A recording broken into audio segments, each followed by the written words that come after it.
Assalamu alaikum and welcome to the free legal advice show on British Muslim TV. I'm your host Ilyas Bulbulia and I'll be with you for the next hour. As our regular viewers are aware, the free legal advice show provides you, our viewers, the opportunity to call in and ask us any questions that you have on any aspect of English law. On this show, I am able to cover a vast diverse range of matters ranging from immigration law matters, family law matters, criminal law matters. So whatever your legal questions are, please do feel free to get in touch with us here live on the show. Two ways to get in touch. Firstly, you can ring on the landline number which appears at the bottom of the screen. Alternatively, another popular way of getting in touch is to send us a message on the mobile number which also appears at the bottom of the screen. So the landline number for a live call to the studio here to speak to me live in relation to your legal questions, and the mobile number is there for you to send us a message on WhatsApp or by text message, and that message will come through to me here live in the studio and I'll be able to address the questions that you have posed. A couple of minor points before we get going. Sometimes it transpires that the matter that you're raising is complex. Sometimes I need to look at your documents before I can advise you properly. Now, if it's the case that your matter is complex or I do need to look at your documents, then I will ask you to leave your number with the control room and then I'll look at your documents or have that more thorough discussion with you off air. So that's not a problem. If your matter is complex, I can speak to you off air as well. And it's a service that we provide completely free of charge. So there's nothing to worry about in terms of fees. Even if it's a complex matter, I can look at your documents and give you some initial advice completely free of charge.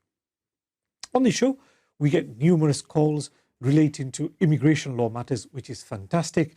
But as I said at the outset, even if your queries relate to other English legal matters, could be family law, criminal law, personal injury matters, whatever your questions are, please do feel free to get in touch on those two different ways that I've outlined above, landline number or messages on the mobile number.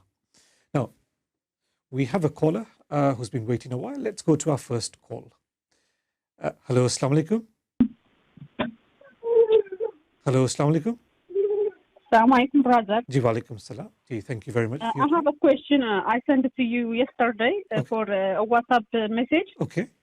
My name is Tigis. I need help with this, please.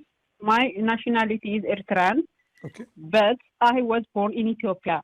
Understand. I got Ethiopian nationality passport. I am living in the UK with limited leave to remain, biometric ID, with Eritrean nationality. How can I change my nationality details from the Home Office? I understand. Please, thank you. Okay, so I just need some background from you. When did you come to the UK? I come from to the UK 2008. 2008. So it's been about 14 years that you've been in the United Kingdom. Okay. Yeah. Now, when you came to the United Kingdom, was there a time when you overstayed at all, or have you had a visa from the outset? The biometric yes. card. So when did you get your first? I have that one, so 2026. All right. No. So when did you first get a visa? Once you came to the UK, on what basis did you come to the UK? Asylum. Asylum. Absolutely fine. When was your asylum granted? My asylum expired refused 2011. Okay. After that, I waited long. I was going to report every month for a police station. Okay. And I have now a daughter.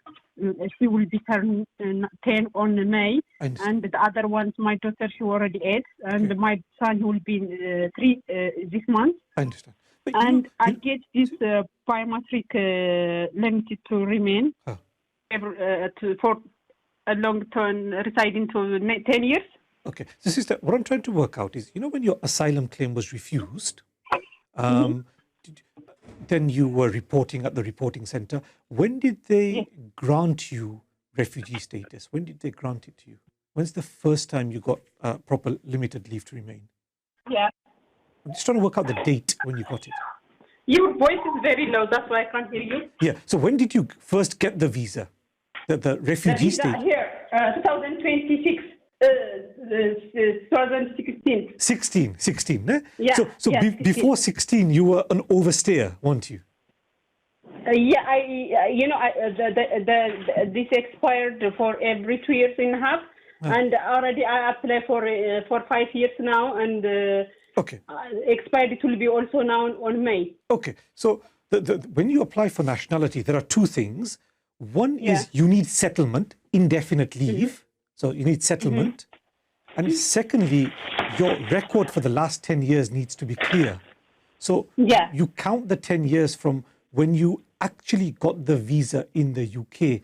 You need 10 years from that date. Okay. So you might have to wait a bit. So you need settlement, indefinite leave. You also need 10 years of leave to remain in the UK. Because if you apply before, they might say in the last 10 years, you were an overstayer. So they can refuse your application on that. So you need indefinite, plus you need 10 years of legal residence in the UK. So you might have to wait before you apply for nationality. No, my question is, I was born, I have a nationality Eritrean. Yeah. Eritrean nationality, but I born in Ethiopia. Yeah, I understand. And the Ethiopian government, they give it to me Ethiopian nationality passport. I understand. And in the UK, when I arrive, they give it to me now in my biometric say. I understand. The nationality is Eritrean. I understand. And if I have a passport, Ethiopian passport to travel, how I going to change this ID for Ethiopian nationality? Okay. So what you would have to do is, at the moment on your biometric card, does it say, if it says Ethiopian and you want to change it, you'd have to apply for a replacement card from the Home Office. They give it to me now in my biometric. So you know what you can do? If you leave your number with the control room, because your matter is slightly complex, I will give you a ring after the show. Please, yes, I will do that. Your matter is a bit complex. Let me speak to you off air. Okay? Jazakallah, thank you very much for your call. Okay, brother. Thank you. Thank you very much indeed. Okay. We've got a caller who's been waiting for a while. Let's go to our next caller. Hello, Assalamu alaikum. Hello. Hello, Assalamu alaikum. Okay, thank you for holding. I believe that under the International Convention, if a child is born in British territory, despite the fact that their parents are not resident, at one time he will get the British nationality. There was a time, but this privilege was taken away about 25 years ago. What is the remedy? Is there any action being taken by the sort of civil societies and all those people who champion the civil liberty? Are they taking any actions? Or is there any movement in the House of Commons? Or do you know of any development at all whatsoever? Assalamu alaikum wa rahmatullahi wa barakatuh. Wa alaikum salam. Jazakallah. Thank you very much for your call. So what the brother is saying was there was a time when children were born in Britain or a territory controlled by Britain, then the child would automatically be British. Indeed, brother is right. There was a time when mere birth in the United Kingdom, irrespective of the status of the parents, birth in the United Kingdom would mean that the child would be a British citizen. So brother is completely right. There was a time when that was the case. That's what the nationality laws in the United Kingdom actually said. Now, that law changed. Now, from my recollection, I think it was 1983, January 1983 was the cutoff date. So any child born in United Kingdom prior to January 1983, if my recollection is correct, was deemed to be a British citizen automatically by being born in the United Kingdom or one of the territories controlled by the United Kingdom. The problem is that in 1983, the law changed. And since 1983, the legal position has been that nationality depends primarily on your parents' status. So typically in practice, what you find is that if one of the parents has indefinite leave to remain in the United Kingdom, then the child will be British by birth in the United Kingdom. If the parents are overstayers, if the parents have only limited leave to remain in the United Kingdom, then that nationality doesn't pass or the child doesn't acquire British citizenship. So brother is completely right. There was a time when by mere birth in the United Kingdom or in the territories controlled by the United Kingdom, the child would be British by birth. But that all changed in 1983. Now, the question that our brother was posing was that, is there anything at the moment going on to try and reverse that law? As far as I'm aware, and this is something that I have had to look at in practice, there is nothing at the moment. There's no legislation going through Parliament, or there's no movement at the moment to try and get that law changed.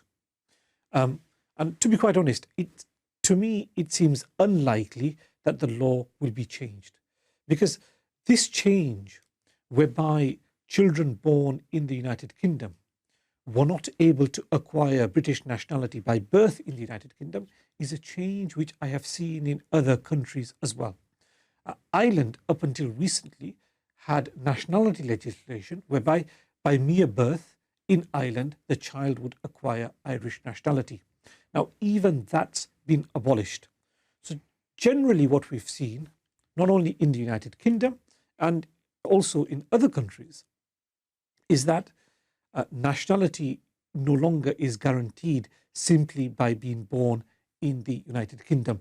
There are other more important factors that are taken into account in determining whether a child born in the United Kingdom is British by birth or not. And that's a change that I've seen not only in the United Kingdom, but our neighbouring countries such as Ireland as well. So unfortunately, that's the law as it is.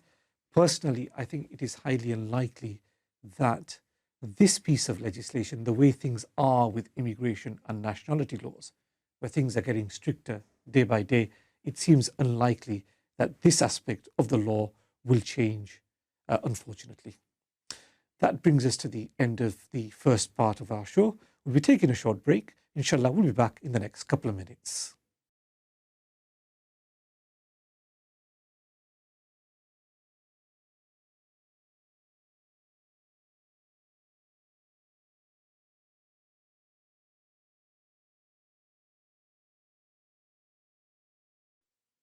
Assalamu alaikum and welcome back to the free legal advice show on British Muslim TV. I'm your host, Ilyas Bulbulia. To speak to me live during this show, please call on the landline number which appears at the bottom of the screen. Alternatively, another popular way of getting in touch is to send us a message on the mobile number which also appears at the bottom of the screen. So the landline number to speak to me live on air. And on this show, I'm able to cover a vast, diverse range of matters. Immigration law matters seems to be quite popular, but I can also advise on other English legal matters as well, such as family law, personal injury matters, etc. So please do feel free to get in touch on the numbers that appear at the bottom of the screen. We've had a number of calls, or messages I should say, that have come in already. Let's look at some of the messages that have come in. The next message that's come in seems to be about immigration law. Immigration law is always very popular. And specifically, it's to do with citizenship. The question that's been asked is as follows. Salams, I attended an appointment at Manchester Visa Centre for my citizenship. I have submitted all my paperwork and paid my fees. It's been nearly 5 months. I have not heard anything. Any idea what the processing time is, and who should I contact in order to obtain further information? Okay, so it's a question about citizenship and an application for British citizenship, which was submitted approximately 5 months ago, and our viewer is still waiting for a decision. And the question that's been posed is, what's the time frame? How long are these cases taking to be decided? And secondly, who do you get in touch with to try and find out what's going on? Well, the problem with a lot of Home Office applications is the amount of time that the Home Office actually takes to make a decision. It is not unusual for the Home Office to take 6 months to make a decision. And if you look at citizenship applications, typically, I would say, the processing time is on average 6 months. It is unlikely that you would get a decision prior to the 6-month mark. And indeed, there are cases where it's taken significantly longer, maybe 6 to 9 months. So that's the kind of time frame that you are looking at. So certainly, to not get a decision within 5 months of applying, certainly that's not unusual. That is very much the norm. So you do need to wait a little longer. As I say, typically in my experience, you would normally be waiting about 6 months for a decision. It may even take some 9 months for a decision on the nationality application. So what does the Home Office do in this time? They do carry out certain checks. They shouldn't normally take that long to carry out, but they do take time to do certain checks. They'll do a criminality check. They might look at your entry and exits to see whether the information that you've provided is correct or not. They may check they're checking your absences. They may generally check your credit file to see whether you've had any problems with debt, whether you've been declared bankrupt or not. So there may be quite a number of different types of checks that the Home Office will do before granting citizenship. So obviously that in itself causes a bit of a delay. You would expect that these checks would normally be completed in the space of a couple of months. But the reality is there is always a backlog. There's always a lot of work that the Home Office has, which unfortunately does cause a backlog. So it's not unusual for cases to take 6 months, 9 months to be decided. Now, what can you do to find out what's going on? Certainly, I would say that if only 5 months have passed since you submitted your application, I don't think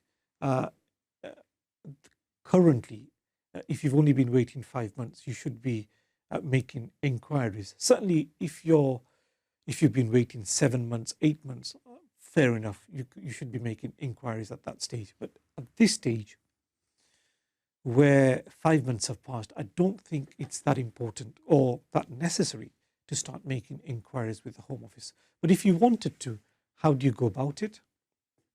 Well, the Home Office has an email address that you can email them on. I can't remember exactly what the email address is, but if you search on the Home Office website, you should be able to find it.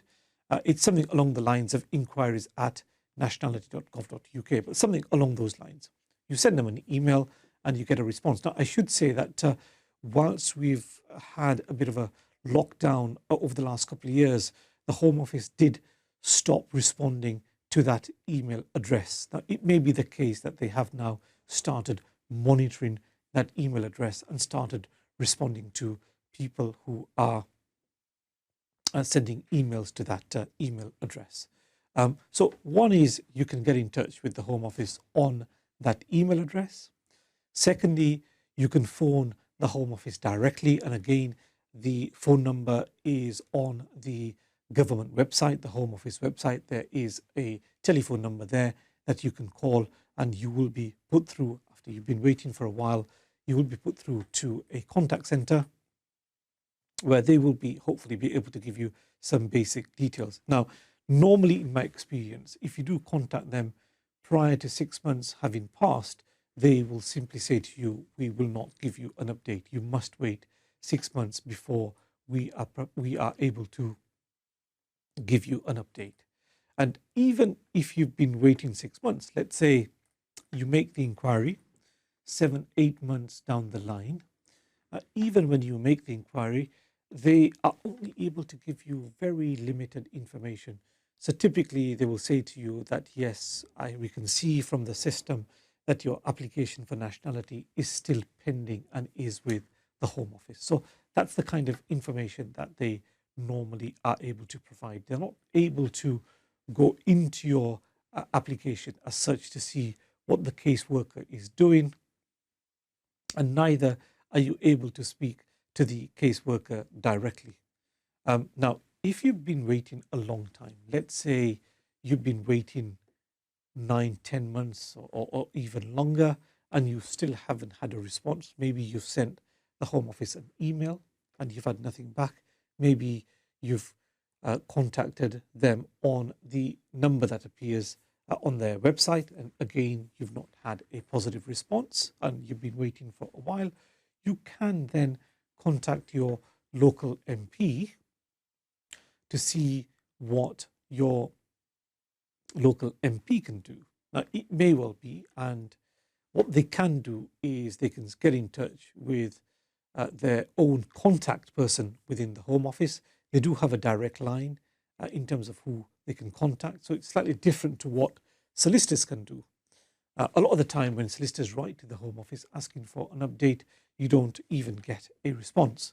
So what the MP can do is get in touch with their direct contact within the Home Office, and they will then provide a response. Now, it may well be that the response is simply confirming when the application was submitted and the fact that the application is still in process and nothing more than that.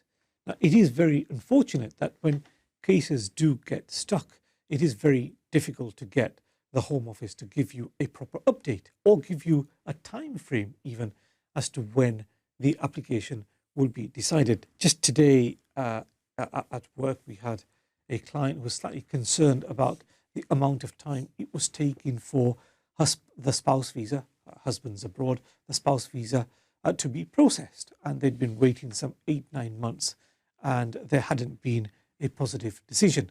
And what we had done was actually not only contacted the Home Office, not only asked them to contact their local MP, we'd actually complained to the Home Office as well. And the Home Office looked at it and they actually came back to us and said, look, we uphold your complaint. You're right. There has been a significant delay. Unfortunately, even after upholding the complaint, even after acknowledging that the delay in processing this particular spouse application was unacceptable and that our complaint was right, even then the Home Office weren't able to make a decision on the application. They simply said that even then you're going to have to wait for a decision. So unfortunately, there isn't much that they could do. So I hope that answers your question. We've had a number of questions coming in on WhatsApp.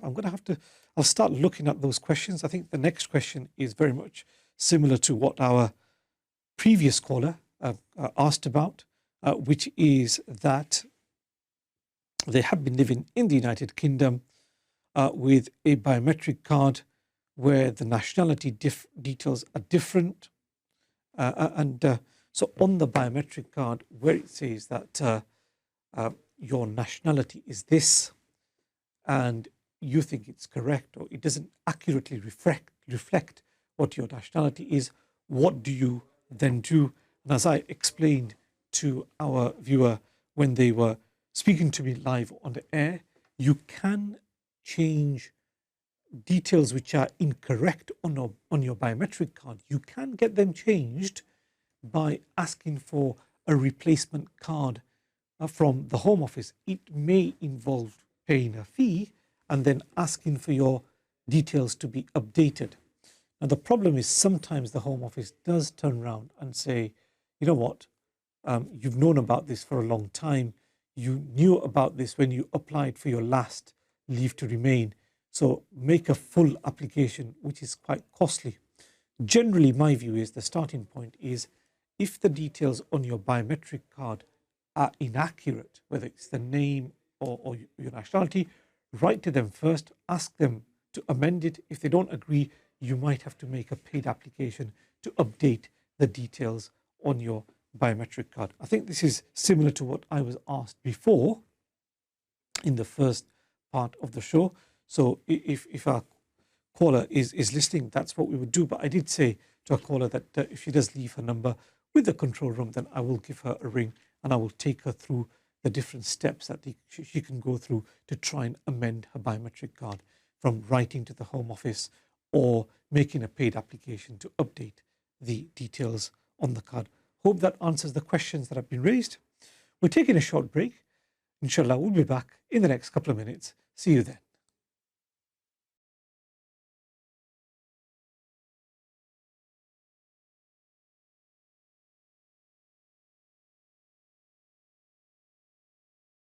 Assalamu alaikum and welcome back to the free legal advice show on British Muslim TV. I'm your host Ilyas Bulbulia. To speak to me live on air, please ring on the landline number which appears at the bottom of the screen. Alternatively, as always, and this is a very popular way of getting in touch, please send us your questions on that mobile number which is also there at the bottom of the screen. So the landline number for live calls and the mobile number for any messages that you want to send through to us. We've had a number of questions coming in on WhatsApp, so let's look at those questions. But as always, it's always good to hear from you, so please do get in touch on that landline number as well. Now, the next question that's come in also relates to immigration law, and it's to do with people who are in the United Kingdom on a spouse visa wanting to extend their visa in the United Kingdom. So let's look at the question. So, Assalamu alaikum. Please can you advise on what my wife will need to do when she extends her spouse visa? In particular, in terms of employment, how long do we need to be employed for before we can apply for a spouse visa? Very common question. Background is that you have a partner who's come to the United Kingdom, husband or wife who's come to the United Kingdom on a spouse visa. That spouse visa is normally valid for 2 years and 9 months.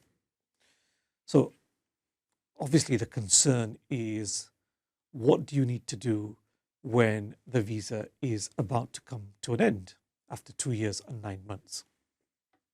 Now, the starting point is that when the visa is about to expire, and you've got to make sure you don't go past the expiry date because that could be problematic. So immediately prior to the visa expiring, you will need to apply for your visa to be extended in the United Kingdom. So you're not able to apply for indefinite leave to remain after 2.5 years or 2 years and 9 months. You will have to apply for an extension of your visa. So that's the starting point. You have to apply for an extension. And in the same way that certain requirements, certain conditions had to be fulfilled when you initially applied for the visa to come to the United Kingdom, in the same way, you will need to satisfy certain conditions, certain requirements when you apply for the extension of that visa immediately prior to the visa expiring. Now, there are a number of different rules which will have to be satisfied. A number of different documents will need to be submitted.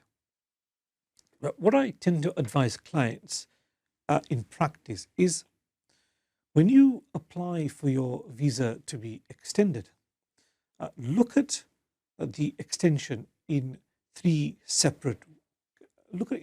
as if there are 3 separate things that you need to demonstrate. First of all, the most difficult part of the extension application, the first bit, is finances. So you need to get your finances right. The second requirement that you need to look at is you need to fulfill the English language requirement. So finances, English, and then the third important aspect of the extension application is demonstrating that you have both been living together in the United Kingdom. So that's an easy way to look at an extension application. Have you got your finances right, which is normally where the problems arise? Secondly, your English language certificate or the English language requirement? Can you fulfill that? And thirdly, can you demonstrate that your marriage has been subsisting for the last 2.5 years whilst you've been in the United Kingdom? You've both been living together. So they're the three areas that you normally need to focus on in order to successfully apply for an extension. So if you break those three areas down, then you will get a better idea as to what you need to do for each specific area: finances, English, and relationship. On finances, you'll be aware from the first application you did as a spouse that there are different ways in which the financial requirement can be met. It's difficult to cover all those different areas here, or all those different ways in which the financial requirement can be met on the show today. The reason for that is you have people earning money in different ways.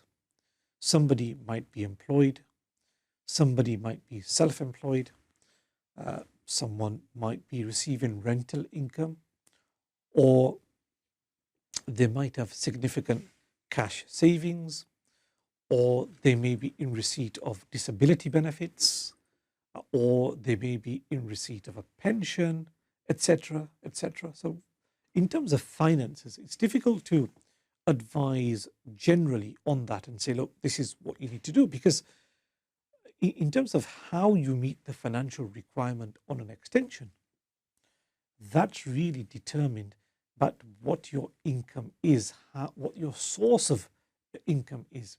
And you have all these different types of income.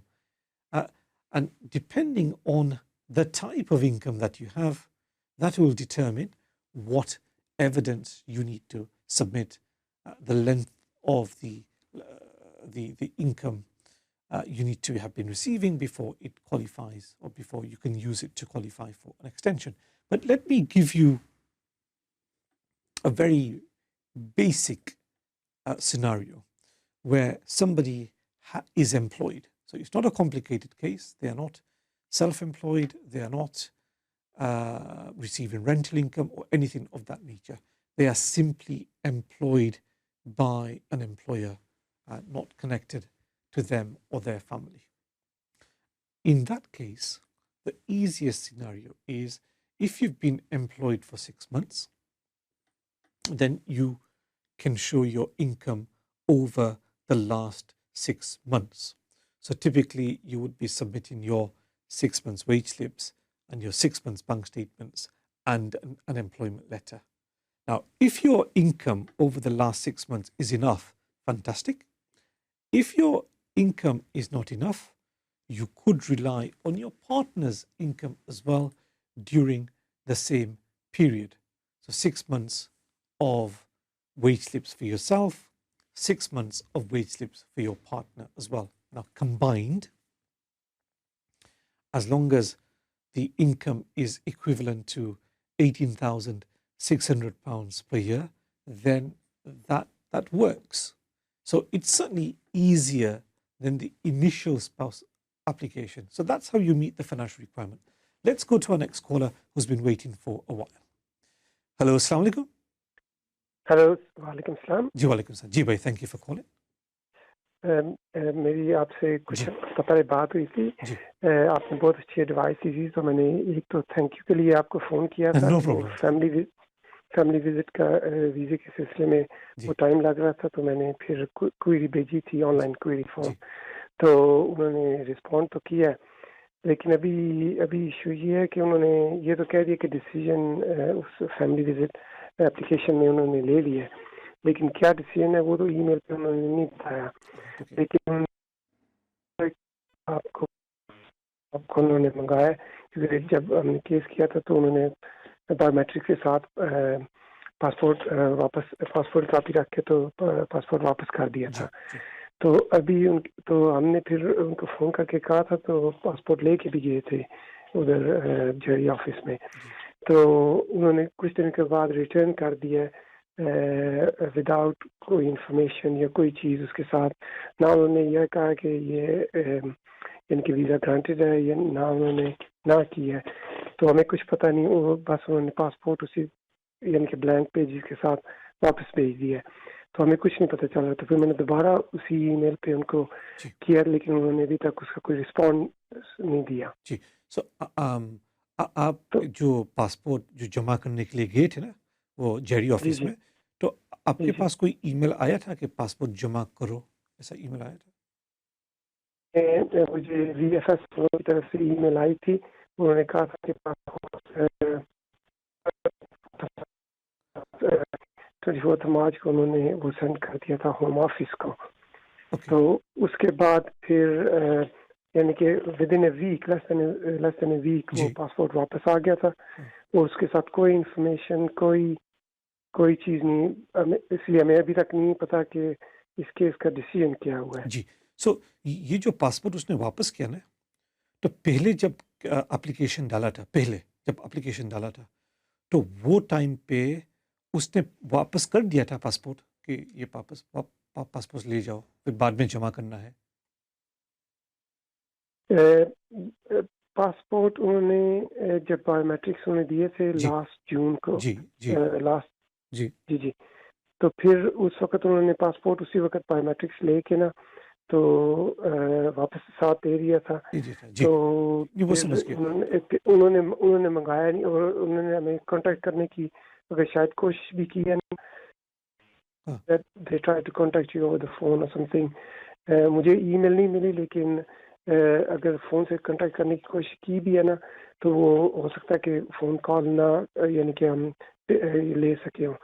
تو پھر ہم نے خود ہی ان سے phone پہ بات کر کے انہوں نے کہا تھا کہ ہم پاسپورٹ لے لیتے ہیں. تو پھر لائک سر 2-3 ویکس اگو پھر انہوں نے پاسپورٹ جیری آفس میں دیا تھا، تو پھر واپس آ گیا. جب جیری آفس میں گئے تھے نا پاسپورٹ دینے کے لیے، تو اس نے کوئی ای میل مانگا تھا آپ کے پاس کہ آپ کے پاس ای میل آیا ہے کہ پاسپورٹ دوبارہ جمع کرو؟ میری ای میل بھی آئی تھی جب انہوں نے پاسپورٹ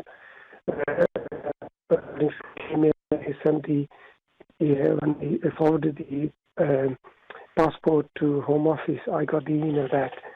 پر اس کے بعد نہ دوسری کوئی ای میل آئی ہے، صرف ہمیں پاسپورٹ with blank pages ہمیں بس واپس پاسپورٹ مل گیا، اور کوئی کمپلیمنٹ سلپ، کوئی یعنی کہ اس کا کوئی ہمیں نہیں پتہ چل رہا کہ پاسپورٹ کیوں اور کس یعنی کہ کس کہاں سے واپس آیا. جی بھائی آپ ہم ابھی تھوڑا سا بریک لینے والے ہیں، تو آپ اگر ہولڈ کر سکتے ہیں تو بریک کے بعد میں آپ سے بات کروں گا کہ ابھی کیا کرنا چاہیے، یا تو اگر ہولڈ نہیں کر سکتے تو بریک کے بعد آپ کو ایڈوائس دے دوں گا. سو بھائی آپ تھوڑا سا ہولڈ کر لو، اور بریک 1-2 منٹ کا ہوگا، اور اس کے بعد میں انشاءاللہ آپ سے بات کرتا ہوں اس کے بارے میں. So inshallah we're taking a short break. We've got a caller on hold. Inshallah when we come back from the break we'll speak to him then. We'll see you in a few minutes.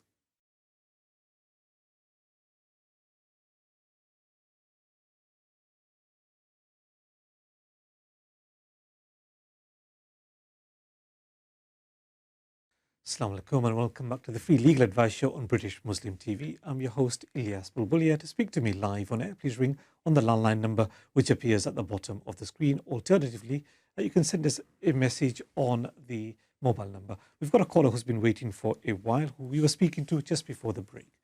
Hello, assalamu alaikum. Hello. जी मैं ये आपसे hello अस्सलाम वालेकुम. वालेकुम सलाम. जी भाई ये live on है जी. Yes. Basically मेरा सवाल है कि उर्दू बोलनी कहता है. जी ठीक है, कोई बात नहीं, आप उर्दू में बात करो जी.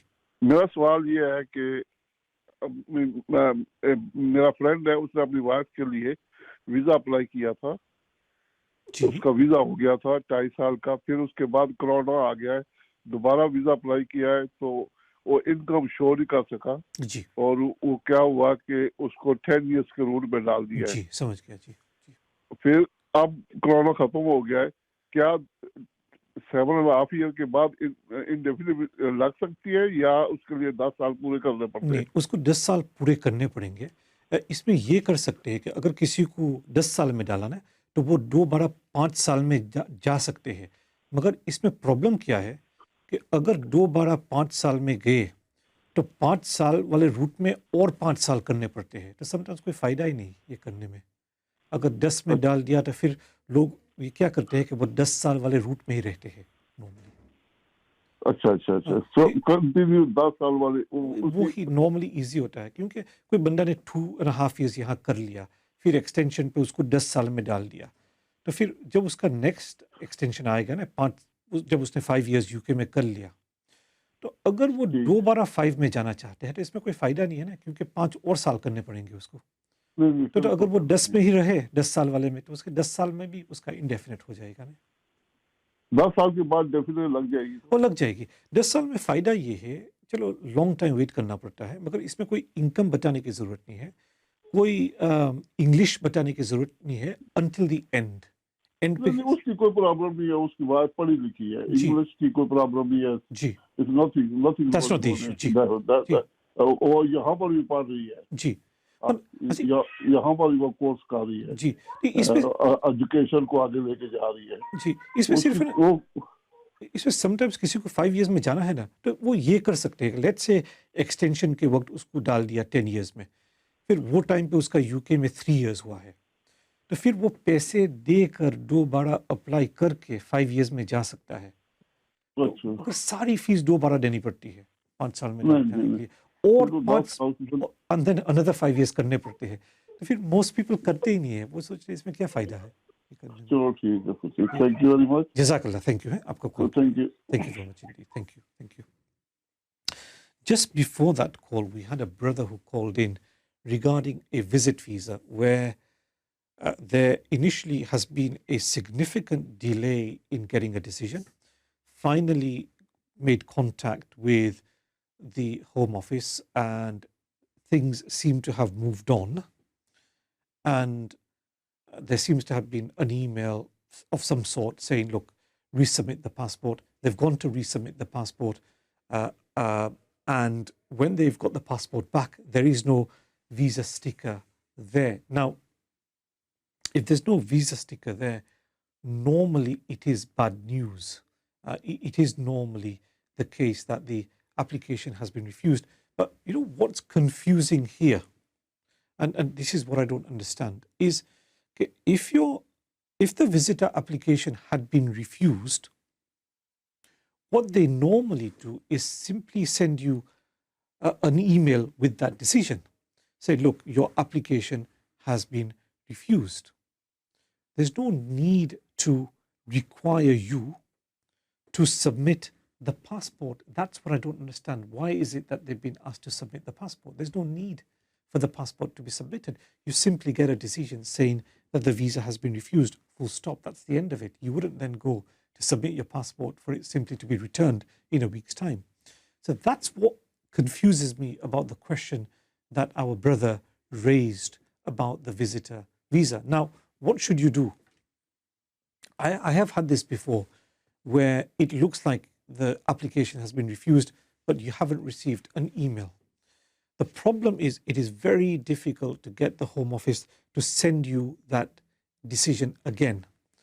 What I have had to do is get in touch with our local MP and get our local MP involved, and to get the local MP to write to the Home Office and to get them to resend a copy of the decision. Now, I think that's what you're going to have to do at this stage. I think getting in touch with the Home Office again on that contact number is an option, but I'm not sure that's going to work. Try that again. If that doesn't work, get in touch with the MP and say, look, we've got the passport back. There's no visa sticker in there. We've not had an email saying the application has been refused. What can we do? Now, if they say that, what they would normally say is, let's get in touch with the Home Office, they would get in touch with the Home Office and they can get the decision, if there's a refusal, the refusal letter to be resent by email. Or alternatively, if you're in a fortunate situation where the visa has actually been granted, then they can arrange for that passport to be resubmitted again. So we don't know what's going on at the moment. Speak to the contact center that you spoke to before, if you can. Or if that doesn't work, what the better option might be is to speak to your local MP, the caseworker there. They will get in touch with the Home Office on your behalf. If there's a refusal, we need to get that refusal to see why it's been refused. If it's been granted, arrangements need to be made for the passport to be resubmitted. So that's what needs to be done. If you want, contact the contact centre first. If that doesn't work, speak to the local MP, the caseworkers there. That's normally the best way of resolving this. Hope that answers your question. And that's why I was asking you about whether you'd received emails or not, to try and get to the bottom of what's going on. But use these two methods to try and see what's going on. Hope that answers the question. We've had then quite a long question that's come in. But before I can go to that, we've got a caller who's been waiting for a while. Let's go to our next caller. Hello, Assalamu alaikum. Walaikum assalam, brother.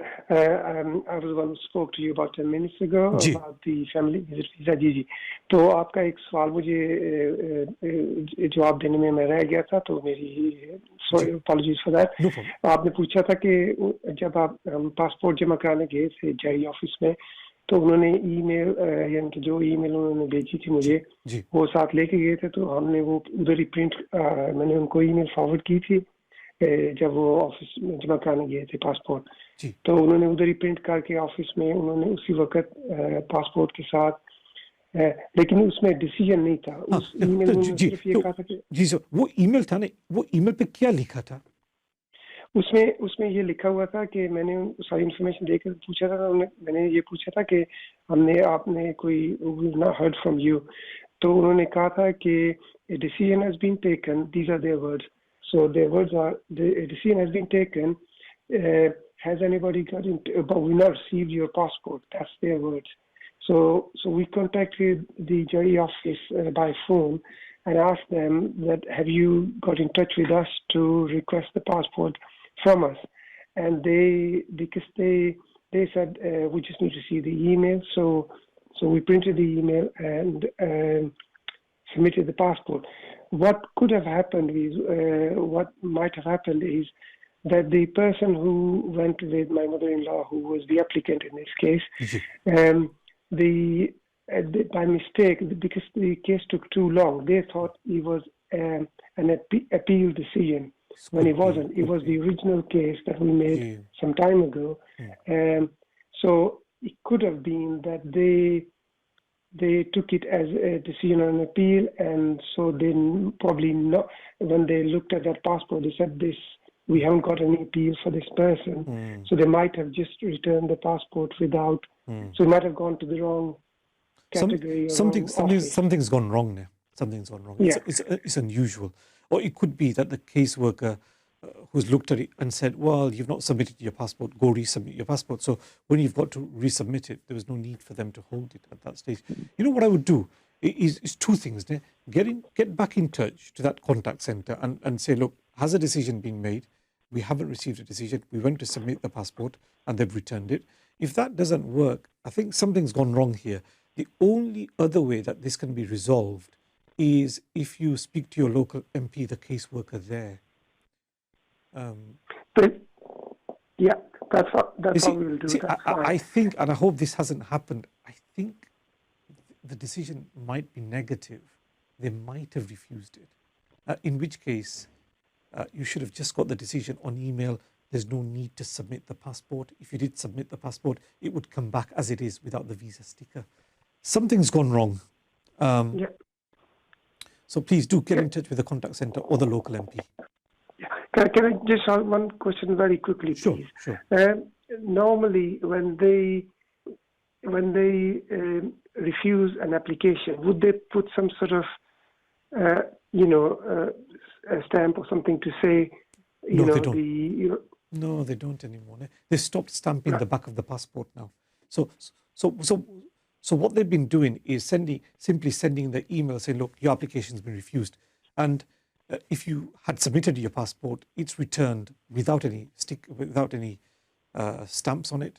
And if you haven't resubmitted your passport, there's no need to resubmit it at that stage. So okay.